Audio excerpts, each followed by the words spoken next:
அனைவருக்கும் வணக்கம். புதுயுகம் வழங்குகின்ற யாவரும் கேளீர் என்கின்ற அற்புதமான சொல்லரங்க நிகழ்ச்சியினுடைய இந்த கோவை மாநகர படப்பிடிப்புக்கு வந்திருக்கின்ற அத்தனை பேரையும் இந்த குழுவின் சார்பிலே வருக வருக என்று அன்போடு நான் இருக்கிறேன்.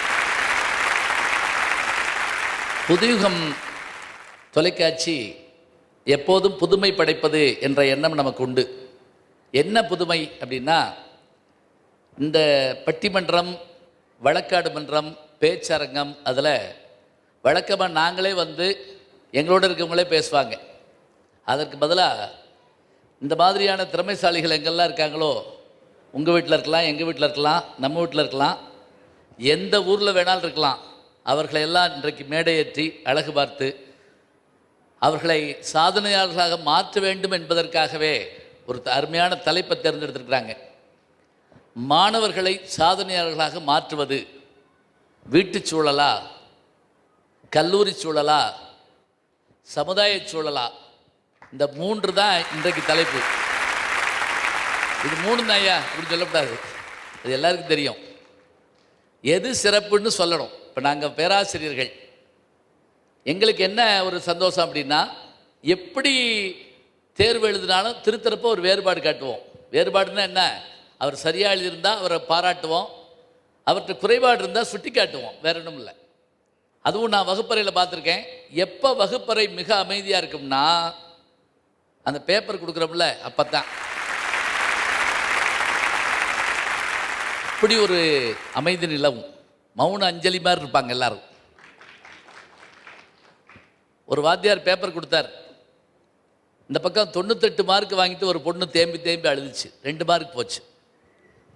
இந்த பக்கம் ஒரு பையன் 12 மார்க் வாங்கி கக்கன்னு சிரிச்சிருக்கான். அவர் கோபத்தோடு கேட்டார், 98 வாங்கிட்டு அழுகுது, 12 வாங்கி சிரிக்கிற, உனக்கு வெக்கமா இல்லையான்னார். அவன் சொன்னா, இந்த 12 எப்படி போட்டாயின்னு தெரியாது, நான் ஒன்றுமே எழுதலை, யாரோ ஒருத்தன் படிக்காமல் திருத்திருக்கேன், அப்படி எங்களை தான் சொல்கிறான். இதெல்லாம் உண்டு. இந்த மாதிரியான சூழல், சோதனை அப்படின்னு எழுதி பாருங்க தமிழில். சோதனை, இந்த ரெட்டை கொம்பு போட்டு எழுதுவோம், சோதனை எழுதுவோம். ரெட்டை கொம்பு கொண்ட சோதனை நம்மளை முட்டை வருதுன்னு வைங்க, அந்த கொம்பை ஒடிங்க, சோதனை சாதனையாக மாறும். அதுதான் நமக்கு வேணும். மாணவர்களை சாதனையாளர்களாக மாற்றுவது எது? வீட்டு சூழல், கல்லூரி சூழல், சமூக சூழல். இப்படி வைங்க. முதல்ல வீட்டு சூழல் எடுத்து பார்த்தா, பள்ளிக்கூடத்துக்கு கல்லூரிக்கே போகாத பல பேர் சாதனையாளர்கள் ஆயிருக்காங்க. ஞாபகம் வச்சுக்கிறணும், அதையும் மறந்துடக்கூடாது. பள்ளிக்கூடமே போகாமல். அடுத்தது, வீட்டு சூழலே இல்லாமல் சில பேர் சாதிச்சிருக்காங்க. பிறந்த அந்த குழந்தைக்கு அப்பா யார் அம்மா யாருன்னு கூட தெரியாது, அனாதையாக வளர்ந்து மிகப்பெரிய சாதனையாளர்களாக, மேதைகளாக, உறவே இல்லாமல் வளர்ந்து சாதிச்சிருக்காங்க சில பேர். அது ஒரு சாதனை. அதுக்கடுத்து சமுதாயம்னு வர்ற போது, இந்த சமுதாயத்தை பற்றி கவலையே படாமல் வீடு, பள்ளிக்கூடம், கல்லூரி, வேலை, அமெரிக்கா, அப்படியே போயிடுறது. இப்போ நீங்கள் பார்க்கலாம், +2 படிக்கக்கூடிய மாணவருடைய தாய் தந்தையர் வந்து ஒரு மிலிட்ரி கேம்ப் நடத்துவாங்க. பெரும்பாலும் மணி என்ன மணி என்ன இதே கேட்டுக்கிட்டே இருப்பாங்க. அதை பாரு, ஏற்று விட்டு லைட் போட்டான் 4 மணிக்கு லைட் போட்டான். அவன் பாத்ரூம் போகிறது கூட போட்டான். அவ்வளோதான். அவங்கள காட்டில் இவங்க தான்.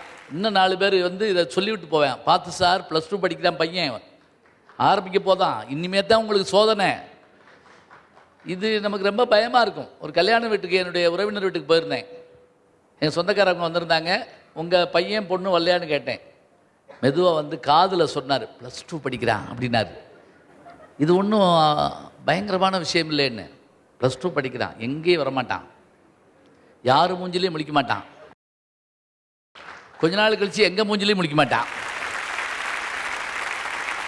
அவன் பாட்டுக்கு வருவான், அவன் பாட்டுக்கு போயிடுவான். சமுதாயம்னா என்னன்னு எத்தனை பேருக்கு தெரியும் சொல்லுங்க பார்ப்போம். அப்படின்னு ஒரு படம்னு நினச்சிக்கிடுவான் சில பேர். அது இன்னும் வரலையே சார். அப்பா தான் உண்டு, தான் வேலை உண்டு. சமூகமா, குடும்ப சூழலா, கல்லூரி சூழலா? இதுதான் இன்னைக்கு சாதனையாளர்களுக்கான கேள்வி. இந்த பேசுறதுக்காக வந்திருக்கிறாங்க. அவங்க பேசுறது நான் பேசுறதெல்லாம் காட்டிலும் இங்கே வல்லுநர்கள் 3 பேர் வந்திருக்காங்க. அவர்களை தான் ரொம்ப பாராட்டணும். அதில் குறிப்பாக சுப மாரிமுத்து அவர்கள். அவர் ஒரு வகையில் எனக்கு மாணவர், ஒத்துக்கிடுவார்ல? ஆமாம், எம்ஃபில் படிக்கிற போது நான் அவருக்கு ஆசிரியர். அங்கே எங்களுடைய தியாகராசர் கல்லூரியில் என்கிட்ட படித்தவர். கொஞ்சம் வயசானவராக இருக்காருன்னு நினைக்காதீங்க, ஓல்டு ஸ்டூடெண்ட்டு அப்படி வச்சுக்கோங்க, அப்படி வச்சுக்கலாம். ரொம்ப தன்மையான மனிதர். கையெழுத்து அவ்வளோ அழகாக இருக்கும். அவருடைய கடிதங்களை தனியாக ஆவணப்படுத்தினாலே அந்த கடிதம் ஒரு புத்தக அமைப்பில் இருக்கும். அதாவது சாதாரண போஸ்ட் கார்டில் 7 வண்ணங்கள் தான் உலகத்தில் இருக்குன்னா 9 வண்ணம் போடுவார் அவர். அப்படிலாம் இருக்கான்னு நீங்கள் கேட்கலாம். இப்போ ரெட்டுன்னா இன்ஃப்ரா ரெட்டுங்கிறான். அது மாதிரி எல்லா வண்ணங்கள்லையும் எழுதக்கூடிய ஒரு நல்ல வெள்ளை உள்ளத்து மனிதர் சுப மாரிமுத்து அவர்கள் நாம் வரவேற்கிறோம். அதே போல் எந்த நிகழ்ச்சியாக இருந்தாலும் ஒரு வழக்கறிஞர் வந்துட்டாருன்னா நமக்கு ஒரு தெம்பாக இருக்கும். அவங்க பார்த்துக்குருவாங்க அப்படிமோ. ஏன்னா நீங்கள் தென்னாப்பிரிக்காவுக்கு போன காந்தியடிகள் கையில் டிக்கெட் வச்சுருந்த போது கூட அவரை அந்த வெள்ளைக்காரர்கள் வந்து வெளியே பிடிச்சி தள்ளலாம். ட்ரெயினில் வெளியே விழுந்தபோது காந்தி நினைச்சார், என்னை ரயிலில் இருந்தானே வெளியே தள்ளினேன், உன்னை இந்தியா விட்டே வெளியே தள்ளுவேன் அப்படின்னு சொன்ன ஒரு வழக்கறிஞர் மோகன்தாஸ் கரம்சந்த் காந்தி என்று அழைக்கப்படுகின்ற மகாத்மா காந்தி. அதுபோல வழக்கறிஞராக, பேச்சாளராக இங்கே வருகை இருக்கின்ற சத்தியவாணி அவர்களை நாம் ரொம்ப பாராட்டுறோம். அதே போல் எந்த நிகழ்வுக்கும் ஒரு தொழிலதிபர் வந்தார்னா இன்னும் நமக்கு தெம்பாக இருக்கும். இப்போ நம்ம மேடைக்கு எல்லாரையும் அழைச்சி விளக்கேற்றுமாறு சொன்னோம், அவர்களுக்கு விருதுகள் கொடுத்தோம். கொடையாளர்கள் இருந்தால் தான், தொழில் அதிபர்கள் இருந்தால் தான் நாடு முன்னுக்கு வரும். அத்தகைய பெருமையோடு வருகின்றிருக்கிற திருவாளர் தங்கமணி அவர்கள் இங்கே வருகின்றிருக்கிறார்கள். இந்த 3 பேரும் இவர்களுடைய அந்த 3 அணிக்கு ஏற்றபடியாக வீட்டு சூழல், கல்லூரி சூழல், சமுதாய சூழல், இந்த 3 சூழலுக்கு ஏற்றபடியாக சொல்லுவாங்க. அவர்களுடைய கருத்து, இந்த வல்லுனர் கருத்து அப்படிம்பாங்க. பந்து அவுட்டா இல்லையா அப்படின்னு கேட்ட உடனே எல்லாரும் அப்படியே கவனமாக பார்த்துக்கிட்டே இருப்போம் டிவியில். இப்போல்லாம் நிறைய விஞ்ஞானம் இது வந்துருச்சு. பந்துலேயே கேமரா வந்துடும் போல் இருக்கு. ஸ்டெம்பில் கேமரா இருக்கிற மாதிரி பந்தில் கேமரா வந்தாலும் வந்துடும். இவங்க வல்லுநர்களாக இருக்காங்க. ஆனால் எல்லாரை காட்டிலும் நல்ல நீதிபதி யாருன்னு கேட்டால் நீங்கள் தான். ஏன்னு கேட்டால் உங்களுக்கு தெரியாமல் இந்த பேச்சரங்கத்தில் யாரும் ஜெயிக்க முடியாது. இப்போ கவிதையாக ரூம்குள்ளே உட்காந்து திருத்திட்டு வந்துடலாம், கட்டுரையா அங்கே உட்காந்து. பேச்சரங்கம் மட்டும் அப்படி இல்லை. நாங்கள்லாம் ரொம்ப தரையிலிருந்து படாத பாடுபட்டு மேலே வந்தோம். எங்களுக்கு இந்த மாதிரியான வாய்ப்பெல்லாம் கிடையாது. ஆனால் இன்னைக்கு இவர்களுக்கு புதுயுகம் தொலைக்காட்சி இவர்களை உலகத்தினுடைய மறுகோடி வரைக்கும் கொண்டு போக போகுது. இவருடைய பேச்சு, அதுவும் யூடியூப்பில், கூகுளில் வந்துட்டா இவங்க எப்போ வேணாலும் இறக்கி பார்க்கலாம், பதிவிறக்கம் பண்ணலாம். மாதா, பிதா, குரு, தெய்வம், அது பழசு. மாதா, பிதா, குரு, கூகுள் தெய்வம் அப்படிங்கிறான். ஏன்னா அவ்வளவையும் அது கேட்டதெல்லாம் கொடுக்குது. அப்படியே ஒரே ஒரு சம்பவத்தை சொல்கிறேன். இவர்களுக்கு இல்லாத சிக்கல் எங்களுக்கு என்ன இருந்தது.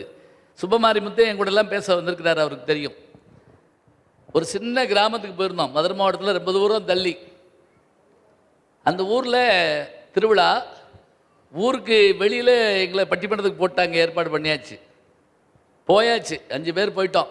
போனால் ஒரு ஆளை கூட காணோம். 25 டியூப்லைட்டு, ஒரு டேபிள், ஒரு சேரு, இந்த மைக் செட்டுக்கார் நாங்கள் தான் இருக்கோம்.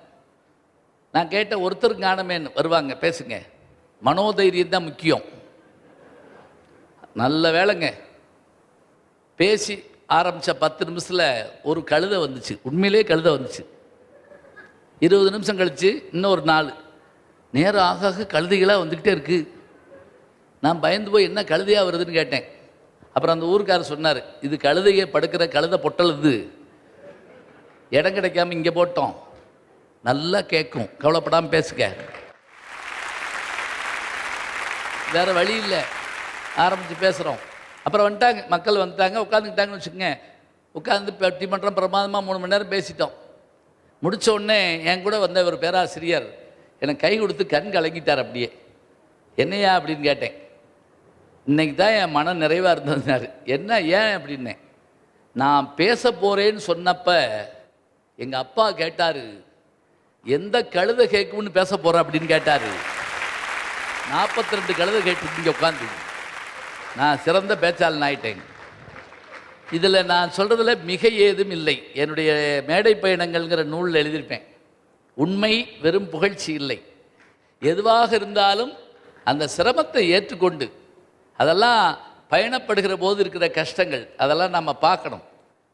அதெல்லாம் இல்லாமல் இவர்கள் இன்றைக்கு நல்ல நிலையிலே கல்லூரியிலேருந்து வந்திருக்கிறாங்க.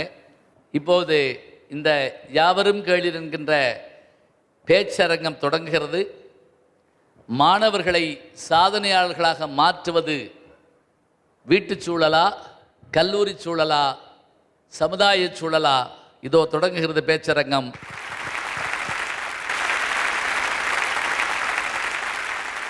கொங்கு மண்டலம் மரியாதை தங்கும் மண்டலம். சீர்மிகு ஊருக்கும் சிறப்பான மக்களுக்கும் சின்னவளின் பணிவான வணக்கங்கள். தாயே, உயிரே, தமிழே, வணக்கம். தாய்மகள் உறவம்மா, உனக்கும் எனக்கும் என் நாவல் வந்து வேரூன்றிடம்மா. மாணவர்களை சாதனையாளர்களாக மாற்றுவது குடும்ப சூழல் தாங்க. ஒரு ஆணோட வெற்றிக்கு பின்னாடி ஒரு பெண்ணும், ஒரு பெண்ணோட வெற்றிக்கு பின்னாடி ஒரு ஆணை இருக்கிறதா சொல்லுவாங்க. ஆனா நான் சொல்றேங்க, இப்போ ஒவ்வொருத்தரோட வெற்றிக்கு பின்னாடியும் ஒரு குடும்பம் சிந்திய கண்ணீரும் வேதனையும் அவமானமும் விடாமுயற்சியும் மட்டும்தாங்க இருக்குது. சாணத்தை வாசல்ல தெளிச்சா அது சுகாதாரம். அதே சாணத்தை வயல்ல கொட்டுனா அது விவசாயத்துக்கு உரம். அதே சாணத்தை பூஜை அறைக்கு கொண்டு போனா அது மெஞ்ஞானம். சாதாரண சாணத்துக்கே இத்தனை மதிப்பு இருக்கும் போது மனிதனோட ஞானத்துக்கு எத்தனை மதிப்பு இருக்கும் சிந்திச்சு பாருங்க. அந்த ஞானம் பிறக்கிற இடம் எதுனா எங்க குடும்ப சூழல் தாங்க. ஆகவே மாணவர்களை சாதனையாளர்களாக மாற்றுவது குடும்ப சூழல் தாங்க. ஒரு சாணத்தை வச்சுக்கிட்டே ஞானம் சொல்கிறாங்க. நம்மளும் தான் இந்த இடம் பயன்படுத்துகிறோம். ஆனால் அது பேச்சாக மாறுற போது எவ்வளோ அழகாக இருக்குது பாருங்க. சொன்ன மாதிரி ஆணுக்கு பெண் பெண்ணு, பெண்ணுக்கு பெண் ஆணு, அதாவது காட்டில் வேறவே ரத்தம்ங்கிற காட்டில் அவமானங்கள்னு ஒரு வார்த்தை சொன்னாங்க பார்த்தீங்களா? அதுதான் பெரிய விஷயம். உலகத்திலேயே என் நண்பர் சொல்லுவார், திருமலை, ஆய கலைகள் 64, 65வது கலை ஒன்று இருக்கு, அவமானங்களை சகித்தல் அப்படிம்பார். அதுதான் உண்மை. அது மாதிரி குடும்பத்தில் தான் அதனுடைய கஷ்ட நஷ்டங்கள் தெரியும். அழகாக சொல்லியிருக்கிறாங்க. அடுத்து, சூழ்கின்ற பண்பெல்லாம் கோவையில்தான், சுவையெல்லாம் பணிவெல்லாம் கோவையில்தான். ஏனங்க என்னங்க ஆமாங்க மானுங்க இருக்குதுங்க வேணுங்களா பிடிச்சிக்கோங்க, தேனுங்க கையெடுங்க சாப்பிடுங்க, திருப்பூர் நெய்யுங்க சுத்தமுங்க, தேனுங்க எழுந்திங்க உட்காருங்க, ஏ பையா பாயாசம் எடுத்து போடு, அப்பப்பா கோவைக்கு விருந்து வந்தால் 6 நாள் பசியும் வேண்டும் வயிறு வேண்டும் சொல்லி விருந்தளித்த மரியாதை மிக்க கொங்கு தமிழுக்கு கவிஞர் கண்ணதாசன் கொடுத்த பரிசுதாங்க இந்த கவிதை. பாருங்க, கோயம்புத்தூரை சொன்னோன்னே சந்தோஷம்னு. ஆனால் சண்டை வந்தால் எப்படி போடுவீங்க? ஏனுங்க உங்கள் பல்ல கழட்டி போடுவீங்க அப்படின்னா நல்லா இருக்குமா? எங்கள் ஊர் பக்கம்லாம் ஒரே அரை சப்புன்னு இறுக்கி போடுவேன். அப்படின்னாலே எரியும் கண்ணம். சொல்லுங்க ஐயா. இன்னைக்கு இங்கே பேச்சரங்க நடக்குது. ஒரு குடும்ப சூழல் நடத்துதா? இல்லை. ஒரு கல்லூரி சூழல் நடத்துதா? இல்லை. கிரேதாயுகம், திரேதாயுகம், துவாபர யுகம், கலியுகம்னு சொல்லி 4 யுகத்துக்கு மேற்பட்ட புது யுகம்னு சொல்ற சமுதாய அக்கறையுடைய ஒரு சமுதாய அமைப்பு தான் நடத்துதுங்க ஐயா. அதனால தான் சொல்றேன், மாணவர்களை சாதனையாளர்களாக மாற்றுவது சமுதாய சூழலே அப்படிங்கிறத ஆணித்தனமா பேசுறதுக்கு உங்க முன்னாடி நிற்கிறேங்க. அது பாருங்க, 4 யுகம் சொன்னோடனே 5வது யுகம் என்னன்னு நான் யோசிச்சுட்டு இருக்கேன். அது புது யுகம்னு சொன்னார். அதுவே அழகா இருக்குது. கலியுகம் வரைக்கும் வந்து அவர் நீங்க சொல்லிட்டீங்க. அடுத்து, மாணவர்களை சாதனையாளர்களா மாத்துறது கல்லூரி சூழல் தான் நான் பேச வந்திருக்கிறேனுங்க. இப்போ ஒரு பையன் இருக்கிறான், அவன் போய் பாடம் படிக்கிறதுக்கு காலேஜும் போயாச்சு, அங்கே போய் பரீட்சை எழுதுறான், ரிசல்ட்டும் வந்துருச்சு, ரிசல்ட்டும் போயிருச்சு. கடைசியாக அவங்க அப்பாட்ட போய் சொல்கிறான், பா இந்த மாதிரி நான் பரீட்சை எழுத போனேங்கப்பா, ஆனால் பரீட்சையில் ஃபெயில் ஆயிட்டுனுங்கப்பா அப்படிங்காண்டி. அட எருமாட, எனக்கு அப்பவே தெரியும்டா, உன்னை பற்றி 4 எருமாட்டு வாங்கி மேய்ச்சிருந்தா கூட ஆயிருக்குன்னு சொல்லிடுவேன். ஆனா இதே சோகத்தோட அவங்க அம்மாட்ட போறான். அம்மா பரீட்சைக்கு போனேன் ஆனால் ஃபெயில் ஆயிட்டுனுமா, இது அப்பா சொன்னங்காட்டி அப்பா எனக்கு எருமாடுன்னு திட்டாருமான்னு சொல்லிட்டு அவங்க அம்மா சொல்ற, ஏன்டா குடும்ப மானத்தை வாங்குறதுக்குனே உங்க அப்பனோட்டவே வந்து உறந்துருக்கிற அப்படின்னு சொல்லி திட்டா. இதையெல்லாம் கேட்டிருந்த அக்கம் பக்கத்து வீட்டுக்காரு, எனக்கு இவனை பத்தி அப்பவே தெரியும், புல்லட் பைக்ல சும்மா புர்ரு புர்ருன்னு போகும்போதே இவனோட லட்சணம் தெரிஞ்சிருச்சுல்ல அப்படின்னு சொல்லிட்டு அவ்வளோ திட்டையும் வாங்கிட்டு ரொம்ப சோகத்தோட காலேஜுக்குள்ள வர்றான். வந்தவன் தன்னோட ஃப்ரெண்டை பார்த்துட்டு, மச்சான் அரியர் விழுந்துருச்சுடா, ரொம்ப கஷ்டமா இருக்குது அப்படின்னு. சேம் ஸ்வீட்ரா மச்சான், வாடா கேண்டீன் போய் வடை சாப்பிட்டு வந்துடலாம். அதான் அது ஒரு வருத்தப்படாத அரியர் சங்கம் ஒன்று வச்சிருப்பாங்க, வாலிபர் சங்கம் மாதிரி. அப்படின்ட்டு போனவங்க, போனா போகுது பரீட்சையை விடுடா, போகிற போக்கில் எழுதிக்கிடலாம், நாளைய உலகம் நமக்குன்னு இருக்கு, நம்பிக்கையோட எழுந்து நடடான்னு தோல் மேல கைய போட்டுட்டு மகிழ்ச்சியும் தன்னம்பிக்கையும் கொடுக்கறது எங்க கல்லூரி சூழல் தானே சார். அதனாலதான் சொல்றேன், சாதனையாளர்களா மாற்றுறது எங்களோட கல்லூரி சூழல் தான் சார். நான் உங்க முன்னாடி பேச வந்திருக்கேன். நல்லா அது பாருங்க, அவங்க எடுத்து சொல்ற போதே நமக்கு எவ்வளவு சந்தோஷமா இருக்குது. அது வீட்டில் யாராவது ஃபெயில் ஆகிட்டு வந்தால் என்ன நடக்கும்னு நமக்கே தெரியும். அதான் ஒரு அப்பா ஒரு பையனை போட்டு அடிச்சிருக்காரு. அப்போ பக்கத்து வீட்டுக்காரர் கேட்டாராம், ரிசல்ட் 7ஆம் தேதி தானங்க வருது, இப்போயே அடிக்கிறீங்களேன்னு. அன்றைக்கி நான் ஊரில் இருக்க மாட்டேன் அப்படின்னு இருக்காரு. ஏன்னா வந்து அடிக்க முடியாது பாருங்க. அதை காட்டில் ஒரு பையன் வேகமாக வீட்டுக்குள்ளே ஓடியாந்துருக்கான். அவங்க அப்பாட்ட சொன்னானா, அந்த கடைசி வீட்டு ராமசாமி பெரிய அறிவாளின்னு சொல்லுவ நீ. ஆமாம், அதுக்கு என்னன்னு இருக்காரு அவன் அப்பா. அவன் மகன் பெயிலு. இவர் உடனே சரி அவன் பெயிலு நீ அப்படின்னு இருக்க. ஏன்பா அறிவாளி மகனே ஃபெயில் ஆனால் அப்புறம் நான் எப்படிப்பா பாஸ் பண்ணுவேன்? போகிற போக்கில் அப்பாவுக்கு ஒரு போர்டு போட்டு போவாங்க. வீட்டு சூழல், கல்லூரி சூழல், சமுதாய சூழல் சொன்னாங்க. அடுத்து அவையோருக்கு வணக்கம். ஐயா, இங்க இருக்க எல்லாரும் ஒரு எடுத்துக்காட்ட பேச வந்திருக்காங்க. ஆனா நான் என்னை எடுத்து இந்த உலகத்துக்கு காட்டின என் குடும்ப சூழலை பத்தி பேச வந்திருக்கேன். ஏதாவது சாதனை பண்ணியிருந்தா மட்டும்தான் இந்த சமுதாயம் ஒரு மாணவனை திரும்பி பார்க்கும். நல்ல மதிப்பெண் வாங்கியிருந்தா மட்டும்தான் கல்லூரி ஒரு மாணவனை திரும்பி பார்க்கும். ஆனா ஜீரோவா இருக்க எங்களை ஹீரோவா மாத்துறது தான் சார் எங்களுடைய குடும்ப சூழல். குடும்பத்துக்கிட்ட இருந்து எல்லாம் வேணுமா, ஆனா குடும்பம் மட்டும் வேணாமா? அப்படி சொல்லுங்க. எல்லாம் வேணுமா குடும்பத்திலிருந்து, ஆனா குடும்பம் வேணாமா? இதெல்லாம் நல்லா தெரிஞ்சிருந்தும் கூட பேசணுங்கிறதுக்காக இங்க வந்து எங்க அப்பா அம்மா சரியில்லை, எங்க ஆட்டுக்குட்டி சரியில்லைன்னு என்னம்மா நீங்க தப்பு தப்பா பேசுறீங்களேம்மா.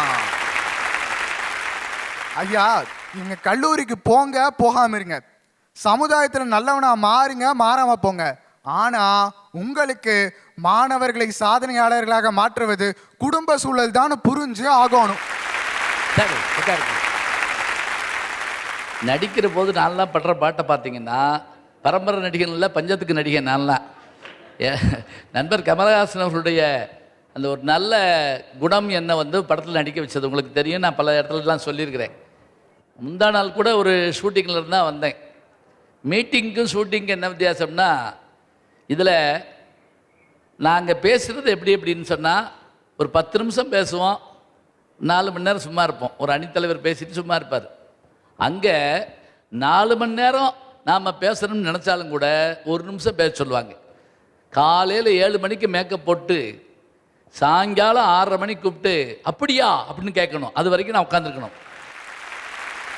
அதுக்கு எதுக்கு மேக்கப் போடுவானேன்னு கேட்கக்கூடாது. டைரக்டர் எப்போ கூப்பிட்றாரோ அப்போ போடணும். நம்ம அதெல்லாம் ஒத்துக்கிட்டு தானே போகிறோம். ஏன்னா அவ்வளவு செதுக்கினாதான் அந்த சிற்பம் அல்லது அந்த அவ்வளவு முயன்றால்தான் அந்த ஓவியம் மிகச்சிறப்பாக வரும் நமக்கு தெரியும். அடுத்தது வாங்க. மரியாதை பண்பும் மனங்கனிந்த வரவேற்பும் வருவோரை விருந்தாலே வாழ்விக்கும் பெருங்குணமும் கொண்டோரை கொண்ட கோவையில் நாம் கூடியுள்ளோம். கவிஞர்களுக்கு உகந்த நகர், காதலுக்கு ஏற்ற நகர், தொழில் தேடி வருவோர்க்கு துணையான கோவை நகர், கொங்கு மக்கள் உள்ளம் கோயிலிலே கலந்த உள்ளம், காவுண்டான் போர்க்களத்தில் களங்கண்டார் சரித்திரத்தில் பாவுண்டார் இலக்கியத்தில் பழியுண்டதில்லை அவர், மாவுண்டு வரியுண்டு மானுண்டு தேனுண்டு கோவுண்டு குடியுண்டு குடிகாக்கும் குடையுண்டு, பாலுண்ட போதே பகிர்ந்துண்ட தமிழுண்டு, மக்கள் சமதர்ம தோற்றம் உண்டுன்னு கவியரசரால் புகழப்பட்ட இந்த கொங்கு மாநகருக்கு தென்னை நகர்காரியின் தெளிவான வணக்கங்கள். எந்த ஊர் நீங்க? பொள்ளாச்சிங்க, அதனாலதான் தென்னை நகர்னு சொன்னனுங்க. சரி சரி சரி. ஐயா, ஒரு குடும்ப சூழல் எதிர்காலத்துல ஒரு நல்ல குடும்ப தலைவனையோ ஒரு நல்ல குடும்ப தலைவியையோ உருவாக்கும், சந்தேகம் இல்லை. இன்னொரு குடும்பத்தை உருவாக்கும், அப்படி வச்சுக்கிடுவான். இன்னொரு குடும்பத்தை உருவாக்கும். ஒரு கல்லூரி சூழல் எதிர்காலத்துல ஒரு நல்ல பேராசிரியர் உருவாக்கும், உங்களை மாதிரின்னு வச்சுக்கோங்க. போனா போதுன்னு சொல்றாங்க பாருங்க, பாவம். ஆனா ஒரு சமுதாய சூழல் மட்டும்தான் எதிர்காலத்துல நல்ல சாதனையாளர்களை உருவாக்கும் சார். செத்து செத்து வாழ்றதில்லையா வாழ்க்கை, செத்த பிறகும் மத்தவங்க மனசுல வாழ்றோம் பாருங்க, அதுதான வாழ்க்கை. அப்படிப்பட்ட வாழ்க்கை சமுதாய சூழல் மட்டும்தான கொடுக்கும். சமுதாய சூழலால தான் சென்னிமலை குமரன் கூட திருப்பூர் குமரனாக மக்களுக்கு அறியப்பட்டார். காமராசர் கூட கர்ம வீரர் காமராசர்னு மக்களால் புகழப்பட்டார். சிதம்பரனார் கூட கப்பலோட்டிய தமிழன்னு புகழப்பட்டாருன்னா அதுக்கு காரணம் இந்த சமுதாய சூழல் தானே. 1000 பேர் இந்த உலகத்துக்கு வந்துட்டு போயிருக்கலாம், ஆனா இந்த உலகம் தந்துட்டு போனவங்களை பத்தி தான் பெருமையா பேசும். அப்படி அந்த கொடையுணர்வை மக்களுக்கு கொடுக்கிறது சமுதாய சூழலா தான். அதனாலதான் சொல்றேன், மாணவர்களை சாதனையாளர்களாக மாற்றுவது சமுதாய சூழல் தான், சமுதாய சூழல் தான். அல்ல, ரொம்ப அருமையா சொல்றீங்க.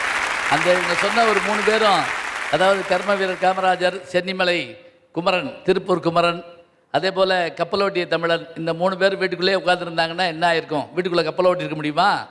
2 கண்கள், 2 கைகள், 2 கால்களை தந்த இறைவன் 2 உயிரை தந்திருந்தால் இந்த சுதந்திர இந்தியாவுக்கான போராட்டத்தில் 2 முறை உயிரை கொடுத்திருப்பேன்னு சொன்னவர் யாருன்னா திருப்பூர் குமரன் தான். அப்போ இவர்களை எல்லாம் சாதனையாளர்களாக மாற்ற வேண்டும் என்றால் ஒரு சமுதாயம் வேண்டும் அல்லவா? அடுத்தால் வாங்க.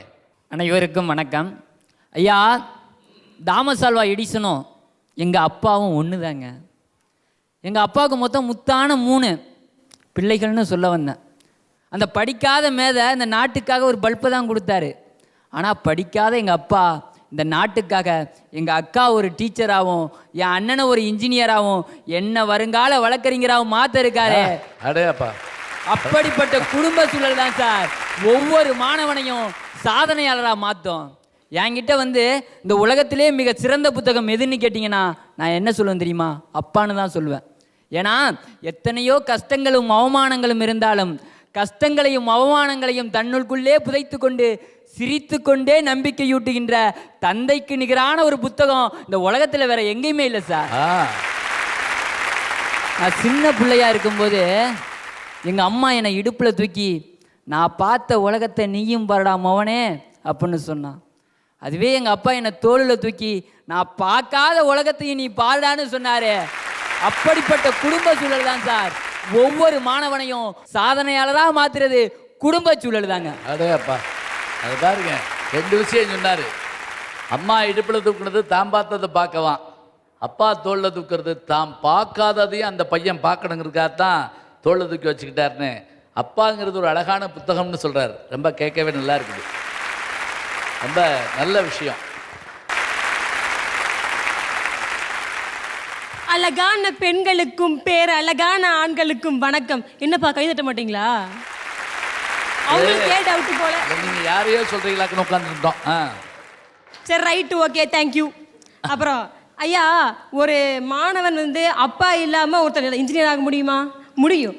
அம்மா இல்லாமல் ஒரு பொண்ணு டாக்டர் ஆக முடியுமா? முடியும். ஆனால் ஒரு டீச்சர் இல்லாமல் ஒருத்தர் டாக்டர் ஆக முடியுமா? டீச்சர் இல்லாமல் ஒருத்தர் இன்ஜினியர் ஆக முடியுமா? முடியாது. கான்செப்டே கிடையாதுங்கிறேன். அதனால தாங்க சொல்கிறேன், மாணவர்களை சாதனையாளராக மாற்றுவது எங்களுடைய கல்லூரி சூழல் தான் பேச வந்திருக்கிறேன். ஐயா, ஒரு மனுஷனோட சாதனைக்கு முக்கியமான காரணமே அவன் போடுற ஆடையும் முகத்தினுடைய பொலிவும் தான் பெரியவங்க சொல்லுவாங்க. நம்ம பசங்களை மே மாதம் வீட்டில் பார்த்துக்குங்களேன், பல்லு விளக்க மாட்டான், குளிக்க மாட்டான், ஒரு நல்ல துணிமணி கூட போட்டு தொலைக்க மாட்டான். அவனை பார்க்க முடியாது. அத்தனை 3.25 அவன் மூஞ்சியில் தான் குடியிருக்கு. அப்படின்னா என்னங்களா, 7.5 அப்படி தான் சொல்ல வர்றேன். ஆனால் அதே பையன் மே மாதம் முடிஞ்சு ஜூன் மாதம் வரும்போது, காலேஜுக்கு வரும்போது எப்படி தெரியுமா இருப்பான்?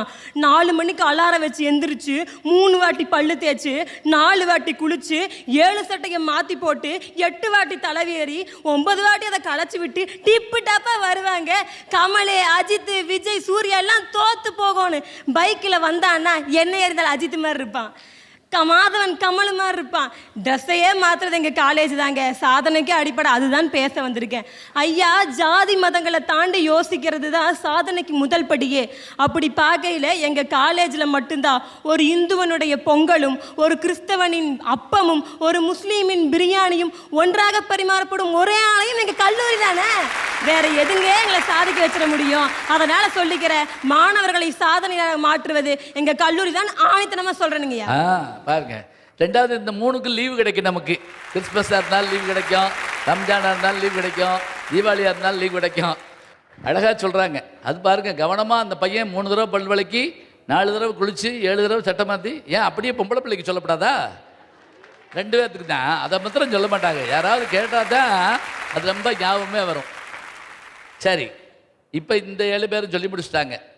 வாங்க. கொங்கு வாழ் மக்களுக்கு இந்த கொங்கு தமிழ்ச்சியின் வணக்கம். எண்ணுங்க ஏங்க வாங்க போங்கன்னு வார்த்தைக்கு வார்த்தை பெரியவளுக்கு மரியாதை தரணும்னு சொல்லி தந்த பெத்தவளை தவிர யாருங்க மாணவர்களை சாதனையாளரா மாத்திர முடியும்? இப்ப இருக்கிற சமூகமும் கல்லூரி எப்படி தெரியுமா இருக்கு? ஒரு குளம் இருக்கு, அந்த குளத்து நிறையா தண்ணி இருக்கு, அந்த தண்ணி தாங்க குடும்பம். அந்த தண்ணிக்குள்ள மீன் இருக்கு, அந்த மீன் தாங்க மாணவர்கள். அந்த மீனை கொத்தி திங்க மேலே பறக்குதே கொக்கு, அதுதாங்க சமூகம். குளத்தில் இருக்கிற தண்ணி மட்டும் வத்தி போச்சு, மீன் கருவாடாயிரும். கொக்குங்கிற சமூகத்துக்கு இரையாயிருங்க. பெத்தவியலோட ஆதரவு இல்லைனா நாமளும் இப்படித்தாங்க சமூகத்துக்கு இரையாயிருவோம். இப்போ இருக்கிற கல்வி எப்படி தெரியுமா இருக்கு? திருப்பி போட்ட கரப்பாம்பூச்சி மாதிரி. எப்படி ஒருத்தரோட உதவி இல்லாம அந்த கரப்பாம்பூச்சினால திரும்ப முடியாதோ, மாணவர்கள்னாலையும் ஒருத்தரோட உதவி இல்லாம முன்னேற முடியாதுங்க. மாணவர்களுக்கு இப்ப இருக்கிற கல்வி வெறும் ஏட்டுக்கல்வியாத்தான் இருக்குதோலையோ, வாழ்க்கைக்கு பயன்படக்கூடிய கல்வியா இல்லைங்க. அதனால தான் சொல்ற, சமூகமும் கல்லூரியோ மாணவர்களுக்கு வெறும் பலமாத்தான் இருக்கு, குடும்பம் மட்டும்தாங்க பக்க பலமா இருக்கு. அதனால தான் சொல்ற, மாணவர்களை சாதனையாளராக மாற்றுவது குடும்ப சூழல் தான் நான் இங்க பேச வந்திருக்கேங்க. அது பாருங்க, கரப்பாம்பூச்சியை மல்லாக்க போட்டால் தான் அப்படின்னு சொல்கிறாங்க. அது லேசாக மேற்றி விட்டோம்னா உடனே கிளம்பிடும். ஒரு ஆச்சரியம் என்ன தெரியுங்களா? டைனோசர் காலத்துலேருந்து இன்னைக்கு வரைக்கும் அழியாமல் இருக்கிறது கரப்பாம்பூச்சி ஒன்று தானா. டைனோசரே அழிஞ்சு போச்சு, ஆனால் கரப்பாம்பூச்சி அழியலை. அப்படி இருக்கிறது கூட மல்லாக்க புரட்டி போட்டோம்னா அதால் ஒன்றும் பண்ண முடியாது. யாராவது இருந்தாலும் ஏதாவது ஒன்றை பற்றி கொண்டு தான் வாழ வேண்டும். அதற்கு ரொம்ப அழகான விஷயத்தை சொல்லியிருக்கிறாங்க. அவங்களுக்கு நம்முடைய வாழ்த்துக்கள். அடுத்து வாங்க. வந்த அறையும் வாழ வைக்கும் கோவை மாநகர மக்களுக்கு அன்பான வணக்கமுங்க. ஐயா, உலகத்திற்கு ஒருவரை பெற்றுக் கொடுப்பது குடும்பம் என்றால் அந்த ஒருத்தருக்கு உலகையே கற்றுக் கொடுப்பது கல்விதாங்க. அந்த கல்வியை தருது எங்க கல்லூரி தாங்க. கற்றுக் கொடுப்பதும் கற்றுக்கொள்வதும் அன்றி வேற என்ன வாழ்க்கைன்னு எனக்கு சொல்லி தந்தது என் கல்லூரி தாங்க. ஐயா, அரிஸ்டாட்டிலை பத்தி நம்ம எல்லாருக்கும் தெரியும். அரிஸ்டாட்டில் ஒரு மிகச்சிறந்த குரு, கிரேக்க தத்துவஞானியா. அவர் ஒரு முறை நடந்து போறாரு ஆற்றை கடக்கிறதுக்கு. அப்ப சீடர் ஒருவர் முந்திக்கிட்டு போய் ஆத்துல இறங்கிறாரு. அரிஸ்டாட்டில் கேட்குறாரு, ஏன்பா எப்பயுமே நான் தானே ஆற்றுல முதல்ல இறங்குவேன், இப்போ நீ ஏன்பா இறங்குறேன்னாரு. அதற்கு அந்த சீடர் சொல்கிறாரு, ஐயா இதுவரை நம்ம இந்த ஆற்றை கடந்ததில்லை, இந்த ஆறு எவ்வளோ ஆழம்னு நமக்கு தெரியாது, நான் இறங்கி பார்த்துக்கிறேன், நீங்கள் அந்த ஆற்றுல இறங்கி ஏதாவது ஒரு அசம்பாவிதம் ஆயிடுச்சுன்னா என்னையா பண்ணுறது, நான் போனேன்னா கூட என்னை போல 1000 மாணவர்களை நீங்கள் உருவாக்கலாம், நீங்கள் இறங்கி அதில் எதாவது ஆச்சுன்னா உங்களை போல ஒரு ஆசிரியரை எங்களால் பெற முடியாதுன்னு ஒரு சீடன் சொல்கிறானே. அப்படி இருக்கு ஐயா இன்னைக்கு ஆசிரியர் மாணவர் உறவு. ஐயா வயசானாலும் உங்கள் ஸ்டைலும் அழகும் இன்னும் அப்படியே இருக்குன்னா அதுக்கான ரகசியத்தை நான் சொல்லட்டுமா? இப்போ நான் நல்லா தானே போயிட்டுருக்கு, இன்னும் நல்லா போகுயா. 30 வருஷத்துக்கு மேலே ஒரு கல்லூரியில் பேராசிரியராக இருந்து எங்களை போல இளைஞர்களோட பழகிறதுனால தான் நீங்கள் இன்னும் இளமையாக இருக்கீங்க. இப்போ கூட உங்களை நான் இல்லை இளமையாக இருக்குது. எவ்வளோ செலவாகுதுன்னு அவருக்கு தெரியுமா? செலவாகட்டும் ஐயா. இப்போ கூட உங்களை நான் ஒரு நெறியாளராக பார்க்கலையா, பேராசிரியரை தான் பார்க்குறேன். ஐயா ஒரு மனிதனுக்கு எங்கே சுதந்திரம் இருக்கோ அங்கே தான் சாதனை படைக்க முடியும்.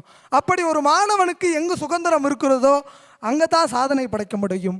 அப்படி சுதந்திரம் இருக்கும் ஒரே இடம் கல்லூரி தான்யா. அப்படிப்பட்ட கல்லூரியை பற்றி தான் நான் இங்கே பேச வந்திருக்கேன். அபாஸ் நல்லா இருக்கு பாருங்க. வாத்தியாரை பற்றி சொல்கிறப்ப எனக்கே சந்தோஷமாக இருக்குது. அது உங்களை போலன்னு சொன்ன உடனே ரொம்ப சந்தோஷமாயிருச்சு. இல்லை, அவர் சொல்கிறது அதுதாங்க, உடல் தளர்ந்தும். அதனால தான் பாரதி சொன்னால், விசையுறு பந்தினை போல் மனம் வேண்டியபடி செல்லும் உடல் கேட்டேன் அப்படின்னா. பந்து போகிற வேகத்தில் மனசு போகிறதுனா உடம்பு ஒத்துழைக்கணுங்கிறான். ஆசிரியர் தண்ணிக்குள்ளே இறங்குறப்ப மாணவன் பயப்படுறான், தயங்குறான், பாருங்க, நீங்கள் இருக்கேன், நான் போகிறேன். இப்படி மாணவர்களை உருவாக்குறது தான் பெருசு. இன்றைக்கி நம்ம அதை எதிர்பார்க்க முடியுமா? சொல்லுங்க பார்ப்போம். முன்னெல்லாம் ஆசிரியர்களை அடித்தா அது பெருமையாக சொல்லுவாங்க, கண்ணை மாத்திரம் விட்டுட்டு தோலை உரிச்சிருக்கேன் அப்படிலாம் சொல்லுவாங்க. இப்போ அதெல்லாம் ஒன்றும் வேண்டாம், அடிக்க வேண்டாம், லேசாக உத்து பார்த்தா போதும், கொலை முயற்சி அப்படின்னு 4 லாரி போலீஸ் வந்து இறங்கிடுது. மரியாதைங்கிற விஷயம் வந்து முன்னெல்லாம் கிராமத்தில் வாத்தியார் வந்தார்னா சைக்கிளில் டபார்னு கையை விட்டு டும்னு விழுந்துருவாங்க, கும்பிடுறோம்னு சொல்லிட்டு. இன்னைக்கு எதிர்பார்க்க முடியுமா? சொல்லுங்க பார்ப்போம். ஒரு பஸ்ஸில் ஒரு வாத்தியார் ஏறினார், உட்கார்ந்துருந்த மாணவன் படார்னு எந்திரிச்சான், தோலை பிடிச்சி அமுக்கினார். அதெல்லாம் ஸ்கூலில் வச்சுக்கோ. பஸ்ஸு கொஞ்சம் தூரம் போச்சு, திருப்பி எந்திரிச்சான், திருப்பி அமுக்கினார். 3ஆவது தடவை அமுக்கவும் அழுதுட்டான். நான் காந்திபுரத்துலேயே இறங்க வேண்டியவனியா, அமுக்கி அமுக்கி இங்கே வரைக்கும் கொண்டு வந்துட்டேன், நீ நான் இன்னொரு பஸ்லையா போவேன். இன்னைக்கு இருக்கிற சூழல் வேற. ஆனால் எந்த சூழல் அப்படி ஆட்களை உருவாக்கிட்டுங்கிறத ரொம்ப அழகா சொல்லியிருக்கிறாங்க. மண்ணுக்கும் அழகான பெண்ணுக்கும் கொங்கு தமிழுக்கும் இயற்கை புகழுக்கும் பெயர் பெற்ற இந்த கோவை மாநகரிலே கூடியிருக்கும் உங்கள் அனைவருக்கும் என் முத்தான வணக்கம். அடியாத்தி, கிரிக்கெட்ல ஆவான அவுட்டு இங்க இருக்கிற நடுவருக்கோ பெரிய டவுட்டு. அது வேற ஒண்ணும் இல்லைங்க, எங்களை மாதிரி இளைஞர்களை சாதனையாளரா மாத்துறது குடும்ப சூழலா, கல்லூரி சூழலா, இல்ல சமுதாய சூழலான்னு. ஐயா, நான் ஒன்னே ஒன்று கேட்குறேன். இங்க இத்தனை பேர் பேசினாங்களே, அவங்க குடும்பத்தை பத்தி பேசும்போது என்ன சொன்னாங்க? ஏன் குடும்பம், எங்க குடும்பம்னாங்க. கல்லூரியை சொல்லும்போது ஏன் கல்லூரி, எனக்கு சொல்லி கொடுத்த ஆசிரியர்னு சொன்னாங்க. ஆனா சமுதாயத்தை பத்தி சொல்லும்போது அவங்க எப்படிங்க ஐயா சொல்லுவாங்க? நம்ம சமுதாயம், நம்ம வாழ்ற சமுதாயம் தானங்க ஐயா சொல்லுவாங்க. அப்ப ஒற்றுமைங்கிற விஷயம் எங்கெங்கய்யா இருக்கு? சமுதாயத்துல தானே. எங்க ஒற்றுமை இருக்குதோ அங்கதாங்கய்யா சாதனை பண்ண முடியும். எங்கயாவது தனிமரம் தோப்பாக முடியுமா? நிச்சயம் முடியாது. குடும்பம், கல்லூரி, சமுதாயம் மூணையும் 2 வரியில சொல்ற, நல்லா கேட்டுக்கோங்க. குடும்பங்கிறது எப்படி இருக்குது தெரியுங்களா? ஒரு பையனுக்கு படிக்க காசு இல்லை, சரி அவங்க அப்பா அவங்க சொந்தக்காரங்க யாட்டியாவது போய் கேட்கலான்னு கேட்குறாரு. அங்கே அவன் காசு வச்சிருப்பான், ஆனாலும் அவன் சொல்லுவான், மண்ணெண்ணெய் விளக்கெண்ணெய் வேப்பெண்ணெய் உம்பையம் படித்தாலும் படிக்காட்டி எனக்கு என்ன. இப்படி தாங்க இருக்கு குடும்ப சூழல். அடுத்து கல்லூரி. அக்கா சொன்னாங்க, ஃபெயில் ஆயிட்டா வாடா மச்சான் கேன்டீன் போவோன்னு சொல்லுவானா. எந்த காலேஜ்லயா கேன்டீன் கூட்டிட்டு போறான்? ஒருத்தன் கல்லூரிக்கு போனா நாம் படிக்க, கடைசியில கத்துக்கிட்டு வந்தானா குடிக்க. இப்படிதாங்க இருக்கு கல்லூரி சூழல். இது என்ன பழமொழி பாக்கியத்தம்மா மாதிரி இருக்கு. அடுத்து நம்ம சமுதாய சூழலுங்க. நம்ம சமுதாய சூழல் எப்படி இருக்குது தெரியுங்களா? தன்னலம் கருதாமல் பொதுநலம் கருது, அப்பதாயா உனக்கு தருவான் சாதனையாளன் விருது. அப்படிதாங்க இருக்கு நம்ம சமுதாய சூழல். அதனால எங்களை மாதிரி இளைஞர்களை சாதனையாளரா மாத்துறது சமுதாய சூழல் மட்டும்தான் பேச வந்திருக்கங்க. பிரமாதம். பார்த்தீங்களா, இப்படி கண்ணீர் பேசுறப்ப நமக்கே சந்தோஷமா இருக்கு. கொஞ்சம் தூக்கம் கலைஞ்சா இல்லையா? யோசிச்சு பாருங்க. நான் சொல்றேன்னு இல்லை, நான் வகுப்புல பார்ப்பேன், இப்படியே பார்த்துக்கிட்டே இருப்பேன். திடீர்னு வாத்தியார் மறைஞ்சிருவாரு. வாத்தியார் மறைய மாட்டார், கண்ணை மூடிடுவான், அவ்வளோதான் அர்த்தம். அதனால அப்படியெல்லாம் பின்னாடி இழுத்துரும். அழகாக பேசியிருக்கிறாங்க. அடுத்து வாங்க. அனைவருக்கும் வணக்கம். ஐயா, சாதனைனா என்னன்னாங்கய்யா? இன்னைக்கு நம்ம போடுற கையெழுத்து நாளைக்கு ஆட்டோகிராஃபா மாறுச்சுன்னா அதுதாங்க ஐயா சாதனை. அழகு. அப்படிப்பட்ட சாதனைக்காக தான் குருதிய கொடையா கொடுத்த பெத்தவங்க தான் ஐயா ஒரு மாணவனை சாதனையாளரா மாற்றுறாங்க. பாருங்க, கையெழுத்த ஆட்டோகிராஃபா மாத்தணுங்கிறாங்க, அதான் முக்கியமான ஒண்ணு. பூக்காரின் மகள் கூட பொறியாளராகலான்னு இங்க எடுத்துக்காட்டா என்னை அனுப்பி வச்சிருக்க என் குடும்ப சூழல் தாங்க ஐயா சிறந்தது. இன்னைக்கு இங்க நடக்குது இல்லையா இந்த நிகழ்ச்சி, இது ஒரு சமுதாய சூழல். இந்த வாய்ப்பை எனக்கு கொடுத்தது என்னமோ என் கல்லூரி சூழல் தாங்க ஐயா. இன்னைக்கு நடக்கிற இந்த ப்ரோக்ராம்காக நான் பிறந்ததுல இருந்து என்னை பேசுன்னு ஊக்குவிச்ச என் குடும்ப சூழல் தாங்க ஐயா சிறந்தது. ஐயா, எல்லாருக்கும் தோல்விகள் வருங்க ஐயா. தோல்விகள் இல்லாத ஆட்களே இல்லை. அப்படி நான் தோல்வியுற்று வீட்டுக்கு போகும்போது எங்கள் அம்மா சொல்லுவா, உன் வாழ்க்கையில் தோல்விகள் அதிகம், வெற்றிகள் குறைவு. ஒரு செடியை எடுத்துக்காட்டா எடுத்துக்கோ, அந்த செடியில் இலைகள் அதிகம், பூக்கள் குறைவு. ஆனால் அந்த பூக்களுக்கு தான் மதிப்பு அதிகம்னு சொல்லி என்னை ஊக்குவிப்பா. நீ தினமும் பூக்கிற மல்லிகை பூவா இருக்காத, 12 வருஷத்துக்கு ஒரு வாட்டி பூக்கிற குறிஞ்சி பூவா இரு, உன் மதிப்பு உயரும்னு சொல்லுவா. ஐயா, காந்திய தாத்தான்னு சொல்கிறோம், நேருவை மாமான்னு சொல்கிறோம், ஏங்கய்யா அன்னை தெரசான்னு சொல்கிறோம். அப்படிப்பட்ட சாதனை அடைஞ்சவங்களை கூட குடும்ப உறவுகளை சொல்லி தாங்க ஐயா நம்ம பேசுகிறோம். அப்படிப்பட்ட குடும்ப சூழல் தாங்க ஐயா ஒரு மாணவனை சாதனையாளராக மாற்றுதுன்னு பேச வந்திருக்கேன். அழகாக சொல்கிறாங்க பாருங்க. என்னை பேசுன்னு தூண்டினது எங்களுடைய குடும்ப சூழல். போ, தைரியமாக போ. இலை அதிகமாக இருக்கலாம், ஆனால் ஒரு பூ பூத்தாத்தான் அதுக்கு பெருமை. மலையாளத்தில் ஒரு கவிதை உண்டு, முல்லைக்கொடி ஒரு கல் மேலே படர்ந்தா அந்த கல்லுக்கும் வாசம் உண்டாம். அதுபோல் ஒரு அழகான பூ பூத்த உடனே அந்த செடிக்கு ஒரு பெருமை ஏற்படுறது போல அவர்கள் சொன்னாங்க பாருங்க, என் தாயும் தந்தையும் மற்றவர்களும் தான் இந்த சூழலுக்கு காரணம்னு ரொம்ப அழகாக சொல்லியிருக்கிறாங்க. வாங்க. எல்லாருக்கும் வணக்கம். விஜயன்னா வில்லு, தஞ்சைனா நெல்லு, புலவன்னா சொல்லு, மனுஷன்னா வேணியா தில்லு. அந்த தில்லை கொடுத்து என்ன இடத்துல நின்று பேச வச்சிருக்கேன். சமுதாயத்தை பத்தி தான் நான் பேச வந்திருக்கேன். மனுஷன்னா யாரு தெரியுமா? வாழும்போது செத்து செத்து பிழைக்கிறவன் இல்லையா மனுஷன்? வாழ்ந்த பின்னும் தான் பேரை நாட்டி நிலைப்பவன் தான் மனுஷன். ஒரு கல்லூரி அறிவாளியை மட்டும்தான் உருவாக்கும், ஒரு குடும்பம் தன்னலவாதியை மட்டும்தான் உருவாக்கும், என் சமுதாயம் மட்டும்தான் மனிதனை உருவாக்கும். அந்த மனுஷனுக்கிட்ட தான் இருக்கு அறமும் அன்பும். அந்த அறமும் அன்பும் தான் நம்ம சமுதாயத்துக்கு தேவை. அப்படி இருக்கிறவங்க மட்டும்தான் ஒரு சாதனையால் ஆக முடியும்ட்டு எனக்கு இந்த வாய்ப்பை கொடுத்த அனைவருக்கும் நன்றி.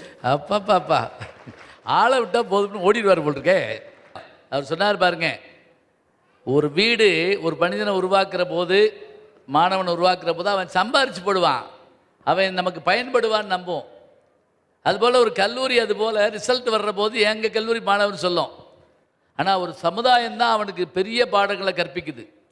அதனால் அந்த மனிதனை அவர் சொன்னார் பாருங்க, தஞ்சைனா நெல்லா நெல், மனுஷன் புலவன்னா சொல்லுன்னார். நான் கூட சொன்னேன் கோவைன்னா மில்லு அப்படின்னு ஒரு வார்த்தை கூட சேர்த்துக்கலாம்.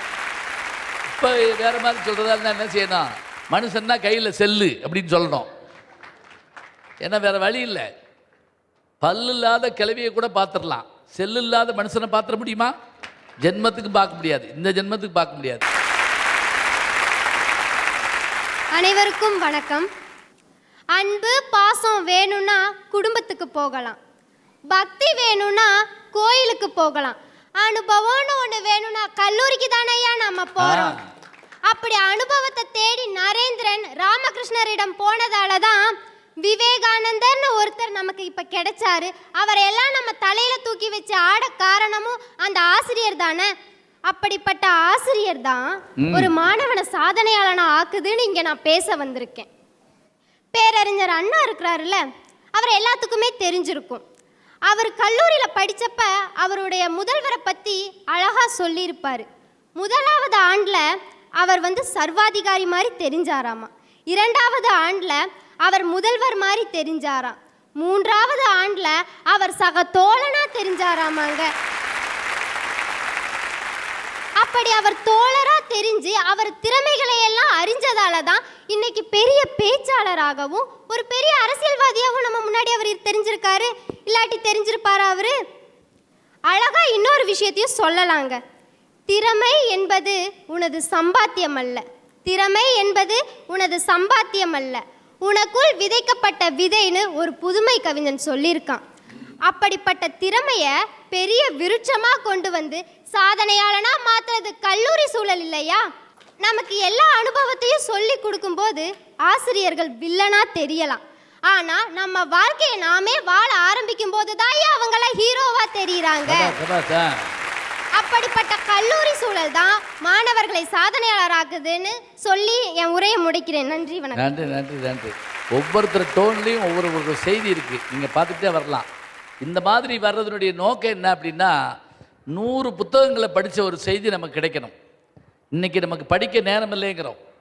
அப்படி படிக்க நேரம் இல்லாதப்ப இவங்க எல்லாருமே ஆளுக்கு ஒரு புத்தகம். ஞாபகம் வச்சுக்கோங்க, ஒருத்தர் எந்திரிக்கிறப்ப 100 பக்கங்களை புரட்டினா தான் பேச முடியும். அந்த செய்தியை அவங்க ஹைலைட்டாக நம்ம கொடுக்குறாங்க. கல்லூரிக்குள்ளே நுழையிற போது அவர் சர்வாதிகாரியாக தெரிவாராம். பிறகு கொஞ்சம் கொஞ்சமாக மாறி அவரை நமக்கு தோழனாக மாறுறாருன்னு சொன்னால் அந்த நட்பு இன்னைக்கு நீங்கள் பாருங்கள். எங்கள் ஆசிரியரை நான் சந்திக்கிற போது அவர் ஏதாவது ஒரு புது செய்தியை சொல்கிறப்ப சே இவரோடையே கூட இல்லாமல் போயிட்டோமே அப்படின்னு ஒரு ஏக்கம் எனக்கு ஏற்படும். ரொம்ப அழகாக இருக்குது. சொல்லுங்கள். தொன்று நிகழ்ந்தது அனைத்தும் உணர்ந்திடும் சூழ்களை வாணர்களும் இவள் என்று பிறந்தவள் என்றுணரா இயல்பினலாம் எங்கள் தமிழ்த்தாய். மங்கா புகழொடு திருச்சங்காய் முழங்கிடும் சங்க தமிழ் அன்னைக்கு முதல் வணக்கம். அவையோர்க்கும் ஆன்றோர்க்கும் மறு வணக்கம். என் உடன்பரவா சகோதர சகோதரிகளுக்கு தனி வணக்கம். வாழை இலையில உக்கிறது உப்பு, வாழ்க்கைக்கு தேவை நட்பு.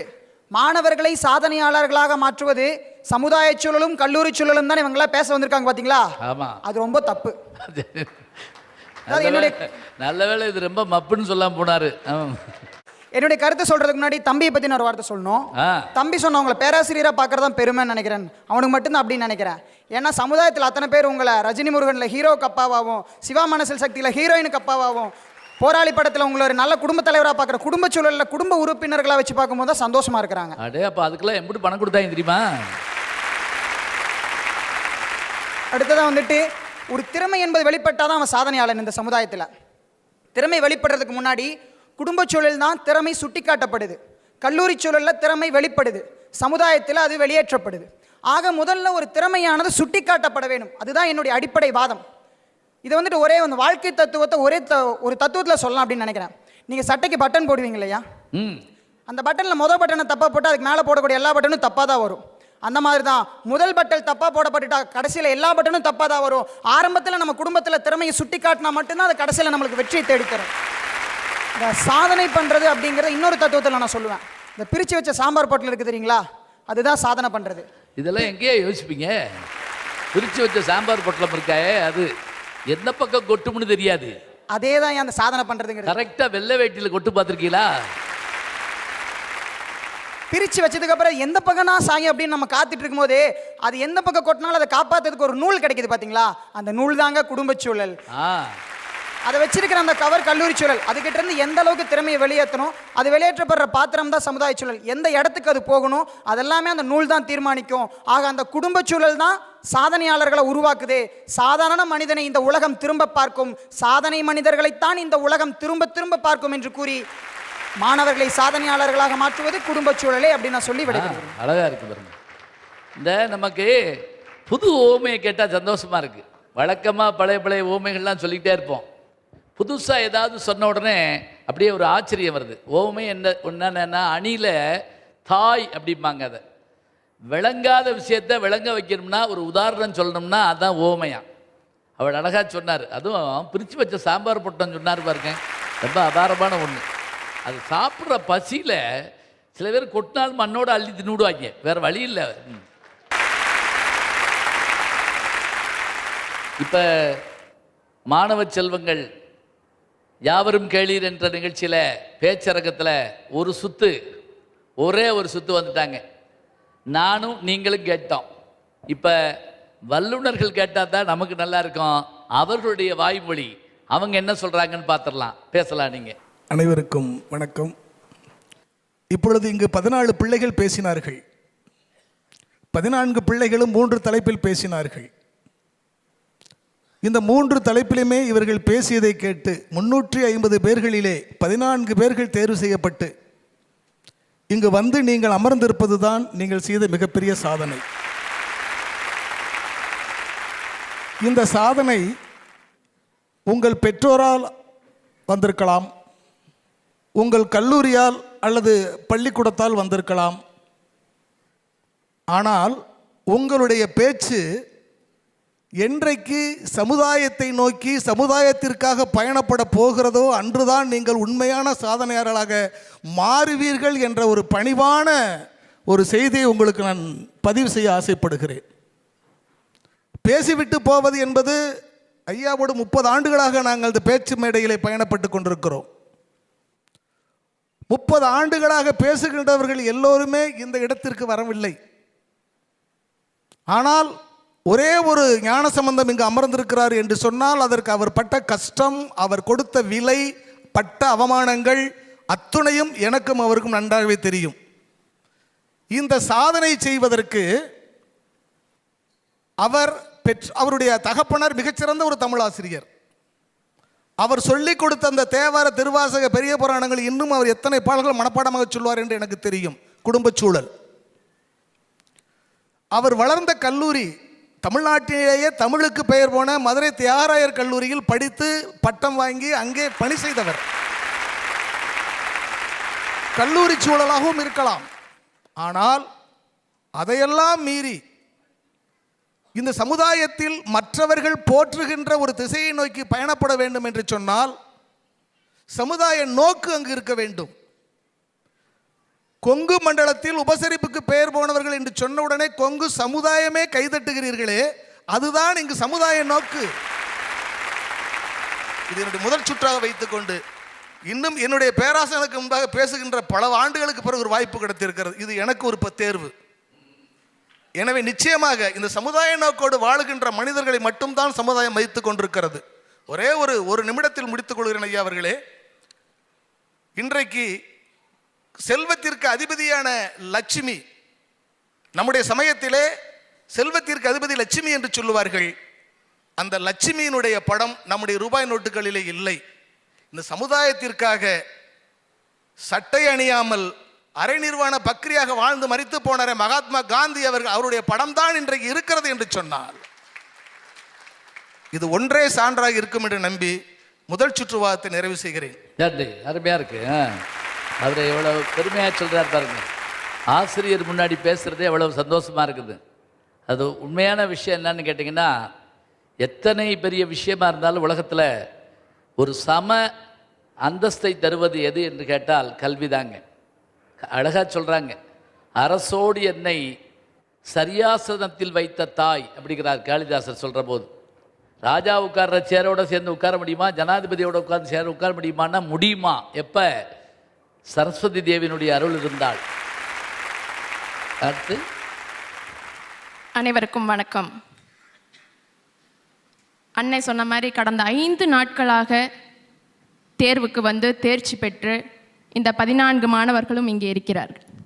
இந்த 14 மாணவர்களும் 5 நாட்களாக தங்களுடைய படிப்பையெல்லாம் விட்டுவிட்டு தேர்வுக்கு வந்து தேர்ச்சி பெற்றவர்கள். இன்னைக்கு தான் இதோடைய ஃபைனல். இன்னைக்கு அந்த குடும்ப நபர்கள் இவர்களை இங்கு அனுமதிக்கவில்லை என்றால் என்ன ஆயிருக்கும்? காலை ஒடிச்சு விடுவேன் அப்படின்னா என்ன இருக்கும்? இல்லை, இதெல்லாம் என்னுடைய சொந்த வாழ்க்கையில் நான் அனுபவப்பட்டது. 10ஆம் கிளாஸ் படிக்கும்போது முதல்ல கலெக்டர் எனக்கு பரிசு கொடுக்குறாரு. கலெக்டர்னே யாருன்னு எனக்கு தெரியாது, உண்மை. ஏன்னா நான் இன்று வரை ஒரே ஒரு பேருந்து ஓடுகின்ற ஊரில் இருந்து வந்து கொண்டிருக்கிறேன். அந்த ஊரில் கலெக்டர்னா சொல்லித்தர்றக்கு ஆள் இல்லை. எங்கள் அம்மாட்ட போய் சொல்கிறேன், கலெக்டர் எனக்கு முதல் பரிசு தர்றாராமா பேச்சு போட்டியில் வின் பண்ணி, நீங்கள் தயவு செஞ்சு கோயம்புத்தூர் வரைக்கும் வரணும் அப்படின்னா, ஆமாம் காட்டில் அருகு பொறுக்கிற வேலை இருக்குது, இவங்க கூட கலெக்டர் கிட்ட வராங்களாமா அப்படின்னு சொன்ன. அழுது அடம் பிடித்து காலையில் கூட்டிகிட்டு வர்றக்குள்ள எனக்கு வெகுபாடு ஆயிடுச்சு. ஒரு ஆலமரத்தின் கீழே ஆலம் விழுதுகள் வருவதிலே எந்த ஆச்சரியமும் இல்லைங்க.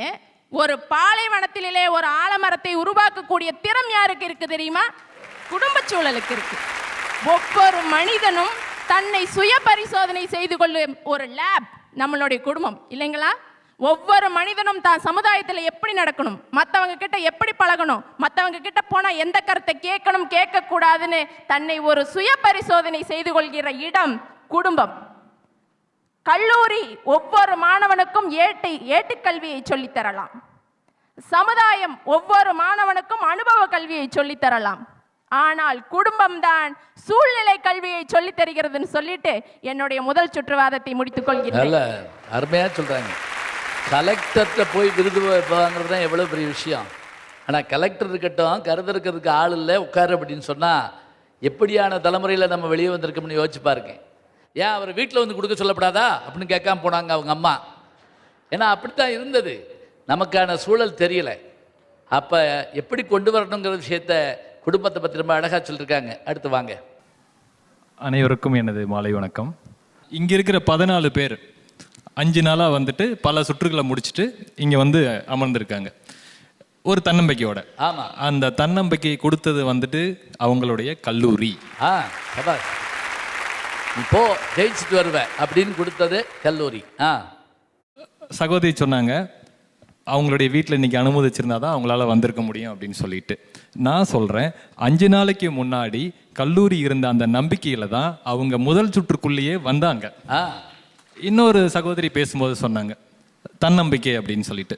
இந்த சகோதரி வந்துட்டு ஒரு வார்த்தை பேசும்போது தன்னம்பிக்கை அப்படின்னு அவங்க தான் முதல்ல சொன்னாங்க இங்கே மொத்த மேடையிலேயே. அந்த தன்னம்பிக்கை வந்துட்டு ஒருவன் கல்லூரிக்குள் செல்லும் போதுதான் அவனுடைய தன்னம்பிக்கை 50ஆகவோ 100ஆகவோ பெருக்கப்படுகிறது. அப்ப ஒவ்வொருத்தருடைய தன்னம்பிக்கையும் அவனை ஊக்குவித்து கொண்டே இருக்கும். அவன் தன்னை தானே தயார்படுத்தி கொண்டு இருப்பான். அவர் சொல்லாரு பாருங்க, தயாரித்து கொண்டே இருக்கணுமா, சூடு ஆறிடவே கூடாது, வேகம் குறைஞ்சிடவே கூடாது. ஒரு தடவை விமானத்தில் போய்கிட்டு இருந்தாரா ஒரு பெரியவர், கூட உட்கார்ந்துருந்த ஒரு இளைஞர் வந்து அவர்கிட்ட பேசிக்கிட்டே இருந்துட்டு உங்கள் பேர் என்ன அப்படின்னு கேட்டிருக்காரு. அந்த பெரியவர் சொன்னாராம், நான் என்னுடைய பேர் டாட்டா. நம்ம சொல்கிறோம் இல்லையா, மிகப்பெரிய தொழிலதிபர், மூத்தவர் டாட்டா. சொன்ன உடனே இந்த இளைஞர் பதறி போய் இந்த விமானம் உங்கள் தானே அப்படின்னு கேட்டாராம். ஆமாம், அந்த விமானம் குண்டூசிலேருந்து எல்லாமே நாங்கள் தான் தயார் பண்ணுறோம். இப்போ எங்கே போகிறீங்கன்னு கேட்டிருக்கான் அவன். அவருக்கு வயது அப்போ 80 இருந்திருக்கும். ஒரு கான்ஃபரன்ஸுக்கு போகிறேன், ஒரு வேலைக்காக போகிறேன். உடனே இந்த இளைஞன் கேட்டானா, இவ்வளவு இந்தியாவில் பெரிய பணக்காரர் நீங்கள் தான், இன்னமும் வேலைக்கு போகணுமா அப்படின்னு கேட்டானா. அப்போ அவர் பதில் கேட்டிருக்காரு, இந்த விமானம் கிளம்புறப்ப இந்த எப்படி கிளம்புச்சு, என்ஜினை ஆன் பண்ணோடனே விமானம் கிளம்புச்சு. ஆமாம். மேலே வந்துட்டோம். ஆமாம். அப்போ என்ஜினை ஆஃப் பண்ண வேண்டியதானு கேட்டிருக்காரு. அவன் சொன்னால் ஆஃப் பண்ணால் பொத்துன்னு விழுந்து செத்து போகிட்டுருக்கான். அதுபோல தான் வேலை செய்யாட்டி நான் செத்து போயிடுவேன். மனிதர்கள் இயங்கிக் கொண்டே இருக்க வேண்டும், இல்லாவிட்டால் அவர்களுக்கு மரணம் என்று நம்புகிறவர்கள்தான் அந்த மாதிரி சூழலில் வளருவார்கள். அதற்கு கல்வி சாலைகள் காரணம்னு ரொம்ப அழகாக சொல்லியிருக்கிறாங்க. இனி முதல் சுற்று இந்த வகையிலே உங்களுடைய சிந்தனையை தூண்டும் வகையிலே அமைந்திருக்கும்னு நான் கருதுகிறேன். இந்த அருமையான நிகழ்ச்சியில் நம்முடைய மாணவ செல்வங்கள், வல்லுநர்கள் மிக அருமையாக ஒரு அற்புத நிகழ்ச்சியை தந்தார்கள். இந்த பேச்சரங்கம் இந்த வாரத்தில் இந்த தலைப்பில் நான் முதல்ல சொன்னேன் பார்த்தீங்களா, என்ன தலைப்பில் தொடங்குச்சு என்றால், மாணவர்களின் சாதனையாளர்களாக மாற்றுவது வீட்டுச் சூழலா, கல்லூரி சூழலா, சமுதாய சூழலா என்று மாணவர்களும் வல்லுநர்களும் பேசியிருக்கிறார்கள். மீண்டும் சந்திப்போம். நன்றி, வணக்கம். புதுயுகம் வழங்கும் யாவரும் கேளீர் மீண்டும் தொடரும்.